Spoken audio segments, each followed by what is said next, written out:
Aadhav Arjuna bribery ஒழிஞ்சிருச்சு அப்படிலாம் சொல்கிறது ரொம்ப டூ மச்சாக இருக்குது. கொசுவை கரப்பாம்பூச்சியை ஒழிக்கிற மாதிரி தான். அதை வந்து அவர் அவ்வளோ அந்த மாதிரி ஒரு ஒரு பயங்கர லாஃப்டி ஸ்டேட்மெண்ட்ஸ்லாம் கொடுக்க வேண்டிய அவசியம் இருக்குது. இல்லை சார், நான் அது 2 விதமாக பார்க்குறேன். ஒன்று வந்து கரப்ஷனை அவ்வளோ சீக்கிரமெல்லாம் ஒழிக்க முடியாது.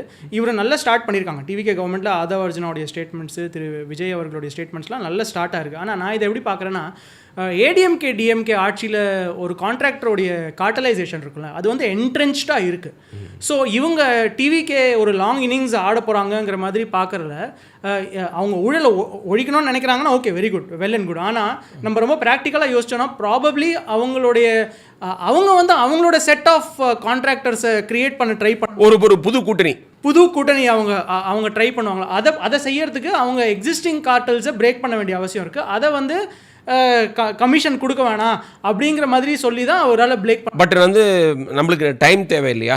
இது வந்து 6 மாதம் கழிச்சு அந்த கான்ட்ராக்டர் அசோசியேஷனில் வந்து எல்லாம் கரெக்டாக இருக்குங்க, எங்கள்கிட்ட கமிஷனே கேட்குறதில்ல, ஒர்க் மட்டும் நல்லா செய்யுங்கன்னு சொல்கிறாங்க, குவாலிட்டியாக செய்யுங்கன்னு சொல்கிறாங்கன்னு சொன்னால் தான் இது நம்ம ஒரு சக்ஸஸ்ஸு.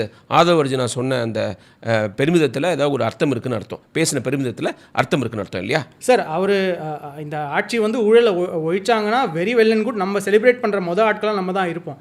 ஆனால் இதை அவங்க ஊழலை ஒழிச்சாங்களா இல்லையாங்கிறது வந்து 1 மாதம் பத்தாது நமக்கு. 6 months, 1 year, 2 years, 3 yearsக்கு அப்புறம் தான் நம்மளால் லாங் டேர்ம் என்ன டிஃப்ரென்சஸ் கொண்டு வந்திருக்காங்கிற மாதிரி. ஆனால் என்ட்ரென்ச்ட் ஆகிடுச்சு நம்மளோட வாழ்க்கையில், பார்ட் அண்ட் பார்சல் ஆகிடுச்சு.